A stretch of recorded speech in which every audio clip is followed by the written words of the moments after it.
Review strengthens evidence that repetitive head impacts can cause CTE. Review strengthens evidence that repetitive head impacts can cause CTE. You're listening to Technical News Reading, presented by Hakeem Alibokis Alexander on Spreaker, social podcasting, presented for World Reading Club in association with UniquilibriuM. Man, when you get distracted, you get distracted. This edition's reading focus comes to us from neurosciencenews.com, and it is titled, Review Strengthens Evidence That Repetitive Head Impacts Can Cause CTE.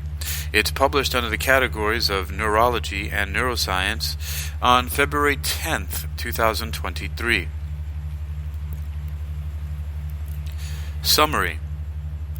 Study confirms that repeated head injuries, concussions, and traumatic brain injury are the chief risk factors for the development of CTE. Source: Boston University. During the past 17 years, there has been a remarkable increase in scientific research concerning chronic traumatic encephalopathy, CTE, with researchers at the BU CTE Center at the forefront. While some sports organizations, like the National Hockey League and World Rugby, still claim their sports do not cause CTE, a review of the evidence by the world's leading CTE expert strengthens the case that repetitive head impact, RHI exposure, is the chief risk factor for the condition. CTE became national news in the United States in 2007, but it wasn't until 2016 that the National Institute of Neurological Disorders and Stroke, National Institute of Biomedical Imaging and Bioengineering, NINDS-NIBIB, criteria for the neuropathological diagnosis of CTE were published, and they were refined in 2021. Rare, isolated case studies reporting aberrant findings or using non-accepted diagnostic criteria have been disproportionately emphasized to cast doubt on the connection between RHI and CTE. In a review article in the journal Acta Neuropathologica, Anne McKee, MD, Chief of Neuropathology at VA Boston Healthcare System and Director of the BU CTE Center, stresses that now over 600 CTE cases have been published in the literature from multiple international research groups. And of those over 600 cases, 97% have confirmed exposure to RHI, primarily through contact and collision sports.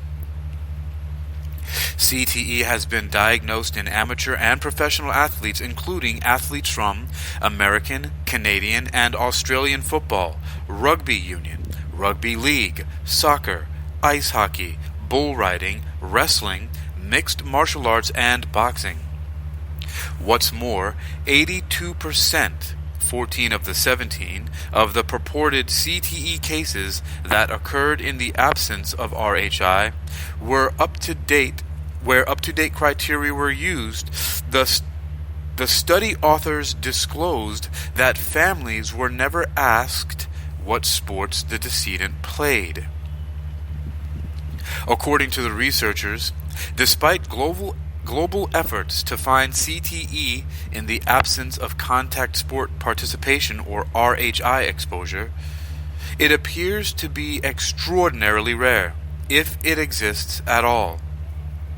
In studies of community brain banks, CTE has been seen in 0 to 3% of cases, and where the information is available, positive cases were exposed to brain injuries or RHI. Our first featured image is an abstract image of a human head, profile. facing to the left. It's very colorful, like an abstract painting with daubs of paint and color everywhere, and looks like out of the head is exploding lots of color from the top of it. The face is facing to the left, like I think I said, and the caption is a recap that reads, "Rare, isolated case studies reporting aberrant findings or using non-accepted diagnostic Rare, isolated case studies reporting aberrant findings or using non-accepted diagnostic criteria have been disproportionately emphasized to cast doubt on the connection between RHI and CTE. Image is in the public domain."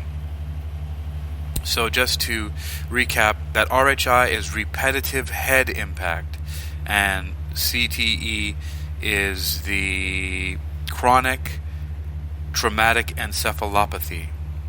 All this stuff comes from concussions. All right, neuroscience news. Neuroscience news continues. In contrast, CTE is the most common neurodegenerative disease diagnosis in contact or collision sport athletes in brain banks around the world. A strong dose-response relationship is perhaps the strongest evidence that RHI is causing CTE in athletes, she added. The review presents the timeline for the development of neuropathological criteria for the diagnosis of CTE, which was begun nearly 100 years ago by pathologist Harrison Martland, who introduced the term punch drunk to describe a neurological condition in prize-fighters, explained McKee, corresponding author of the study.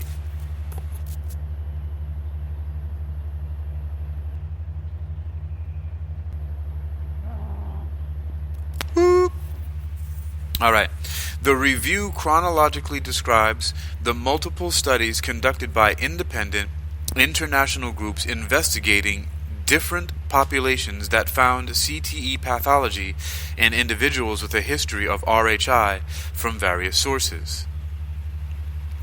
CTE is characterized by a distinctive molecular structural configuration of p-tau fibrils that is unlike the changes observed with aging, Alzheimer's disease, or any other diseases caused by tau protein. Alright, that's important. I'm going to read it again just for my own clarity as well. The final paragraph here says, or run-on sentence, whatever this is, this information fragment, it says, CTE is characterized by a distinctive molecular structural configuration of p-tau fibrils that is unlike the changes observed with aging, Alzheimer's disease, or any other diseases caused by tau protein. Funding for this research was provided by the National Institute of Neurological Disorders and Stroke, National Institute on Aging, Department of Veterans Affairs, the Nick and Lynn Buonaconti Foundation, Andlinger Foundation, National Football League, and World Wrestling Entertainment through unrestricted gifts, the Mac Parkman Foundation, and the National Operating Committee on Safety for Sports Equipment, NOCSEA. About this CTE research news. Author Gina DeGravio. Source Boston University. Original research is under open access and is titled Chronic Traumatic Encephalopathy, CTE, Criteria for Neuropathological Diagnosis and Relationship to Repetitive Head Impacts by Anne McKee and others, Acta Neuropathologica. There's an abstract for this paper coming up in just a moment. You've been listening to Technical News Reading, presented by Hakeem Alibokas Alexander on Spreaker, social podcasting, presented for World Reading Club in association with UniquilibriuM. Neuroscience News continues with an abstract from the paper titled Chronic Traumatic Encephalopathy, CTE, Criteria for Neuropathological Diagnosis and Relationship to Repetitive Head Impacts. Over the last 17 years, there has been a remarkable increase in scientific research concerning chronic traumatic encephalopathy, CTE. Since the publication of NINDS-NIBIB criteria for the neuropathological diagnosis of CTE in 2016 and diagnostic refinements in 2021, hundreds of contact sport athletes and others have been diagnosed at post-mortem examination with CTE. CTE has been reported in amateur and professional athletes, including a bull rider, boxers, wrestlers, and American, Canadian, and Australian rules football, rugby union, rugby league, soccer, and ice hockey players. The pathology of CTE is unique, characterized by a pathognomonic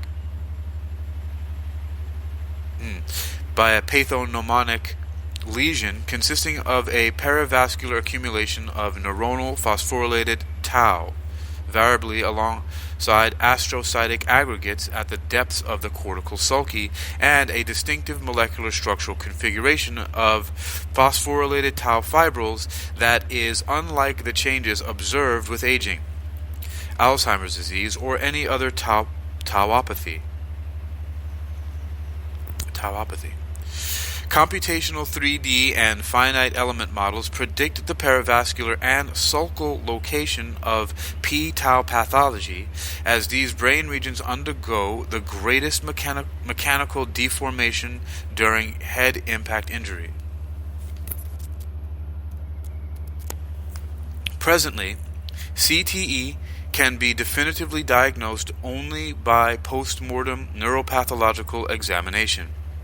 The corresponding clinical condition is known as traumatic encephalopathy syndrome, TES.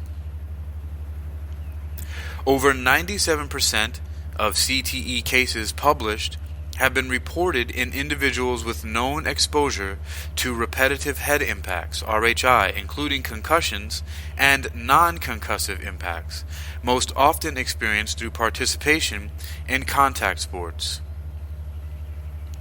While some suggest there is uncertainty whether a causal relationship exists between RHI and CTE, the preponderance of the evidence suggests a high likelihood of a causal relationship, a conclusion that is strengthened by the absence of any evidence for plausible alternative hypotheses.